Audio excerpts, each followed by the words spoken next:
큐티 클래스에 오는 친구들 환영합니다. 오늘은 12월 30일 2020년 하루를 앞두고 있네요.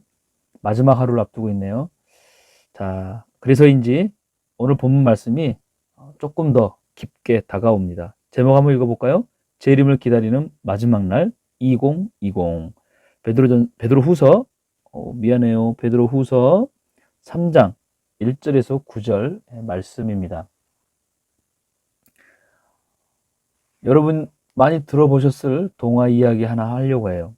젊은 화가는 폐렴으로 죽어가는 자신을 담장 넝쿨의 잎새와 동일시하면서 비바람에 떨어지는 잎새를 바라보며 모든 잎이 떨어질 때 자신도 죽을 것이라고 생각하게 됩니다. 그래서 모든 희망을 포기한 채 이른 아침 젊은 화가는 다 떨어졌을 담장 넝쿨을 생각하며 창문을 바라봤는데 마지막 잎새 하나가 남아 있었던 것이죠. 이 순간 절망이 희망으로 바뀌는 전환점이 되었던 것입니다. 모든 사람은 마지막 잎새가 떨어지듯 마지막 날을 맞이하게 됩니다.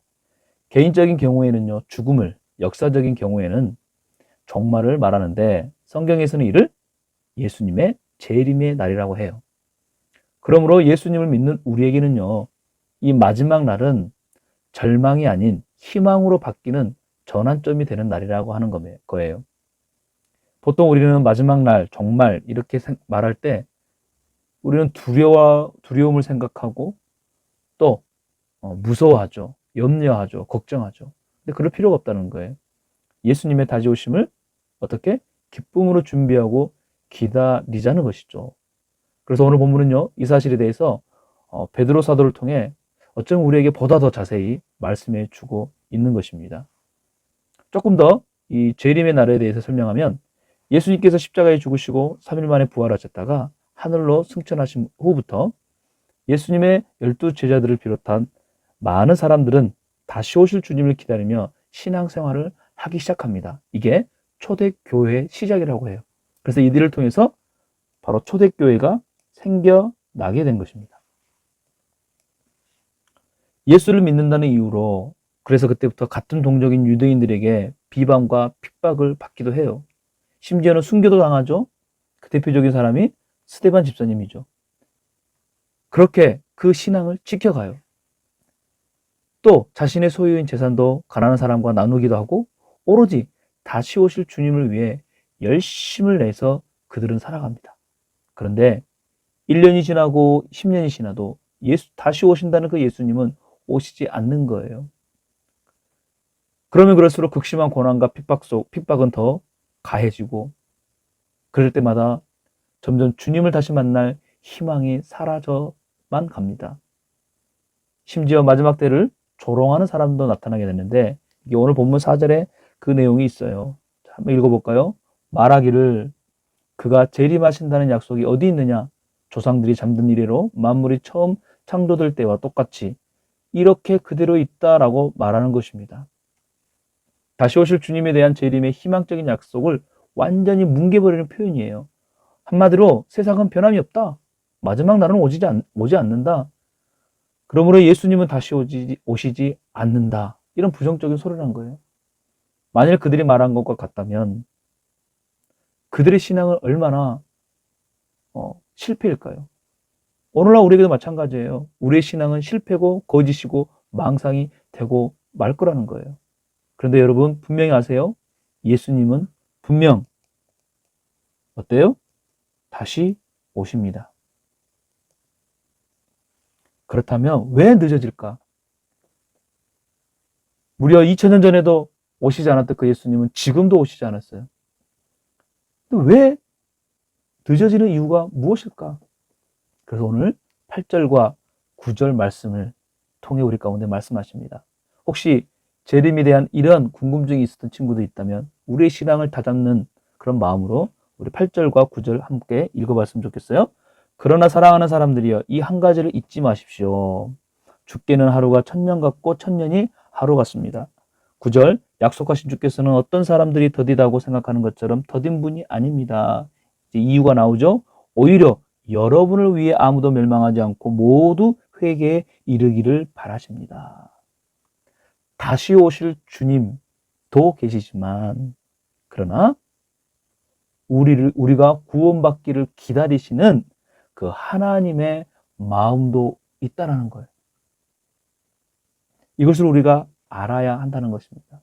8절의 표현에 보면요, 주님의 시간과 우리의 시간에 다른 것을 말해주는데, 주께서는 하루가 천년 같고 천년이 하루 같다. 이건요, 숫자적인 표현의 차이를 말하는 게 아니에요. 바로 9절의 말씀 때문이에요. 더디다, 더딘 분이 아니다. 이런 표현은 뭐냐면, 왜 늦게 오시고 지금도 오시지 않았을까라는 표현이에요. 그것은 뭐예요? 모두 멸망하지 않고 회개에 이르러 무엇을 받기 위해서요? 구원을 받기 위해. 다시 말한다면 하나님이 우리를 기다리신다는 거예요. 우리가 돌아오실 때까지. 그래서요, 모든 영혼이 구원받을 시간을 바로 하루가 천년 같고 천년이 하루 같다는 그런 표현이라는 거예요. 그래서 그런 그 영혼을 기다리시는 주님의 마음을 담는 표현이 바로 8절 말씀이라는 거예요. 천년의 시간처럼 아무리 오래 걸려도 그 영혼을 위해 기다리시는 그 하나님의 사랑을 우리가 알아야 한다는 것입니다. 그래서 재림은요, 하나님의 시간으로 카운트다운 되고 있는 것이지 결코 우리의 시간으로 카운트다운 되고 있지 않다는 거예요. 하나님의 시간은 언제나 우리 친구들을 기다리듯 다른 민족, 종족 모든 영혼이 구원을 받을 때까지 기다리신다는 거예요. 그러므로 다시 오실 주님은 분명하죠? 그렇다면 그 주님을 기다리는 우리의 삶은 어떠해야 되는가? 그래서 제자들에게 예수님께서 승천하시면서 말씀하셨던 그 사도행전 1장 8절의 말씀을 우리가 다시 한번 기억해야 한다는 거예요. 함께 읽어볼까요? 오직 성령이 너에게 임하시면 너희가 권능을 받고 예루살렘과 온 유대와 사마리아와 땅끝까지 이르러 내 증인이 되리라 하시니라. 아멘. 분명 우리 주님은 다시 오십니다. 그렇다면 언제 오시냐 이게 중요한 게 아니라, 왜 늦게 오시는가 이게 중요한 게 아니라, 다시 오실 주님을 맞이할 때까지 우리는 어떻게 살아야 하는가가 더 중요하다는 거예요. 그래서 사도행전 1장 8절 말씀이 너무너무 중요해요. 그러면 어떠한 자세, 어떠한 삶? 바로 첫 번째, 오직 성령이 너에게 임하시며 하는 것처럼 우리는 성령님과 어떻게 해요? 동행해야 한다는 것입니다.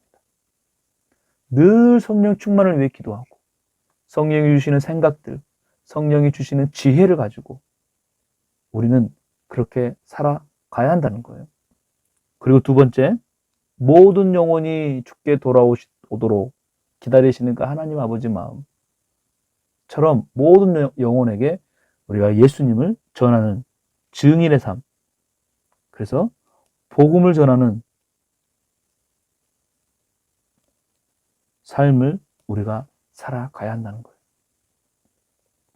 마지막 날을 바라보며 살아가는 우리의 삶은요, 마지막 잎새가 떨어지듯 무기력한 것이 아니라는 거예요. 오히려 그 반대라는 것입니다. 성령님과 함께 능력의 삶, 증인의 삶을 살아간다는 거예요. 그러므로 2021년은요, 이제 우리가 2020년을 마지막 하루 남겨놓고 있는데, 우리 21년은 어떠한 목적이 있어야 된다? 모든 영혼이 구원받길 기다리시는 하나님 아버지의 마음을 더 알아가는 새해가 되기 위해 우리는 그렇게 다시 오실 주님을 기다리며 준비해야 한다는 거예요.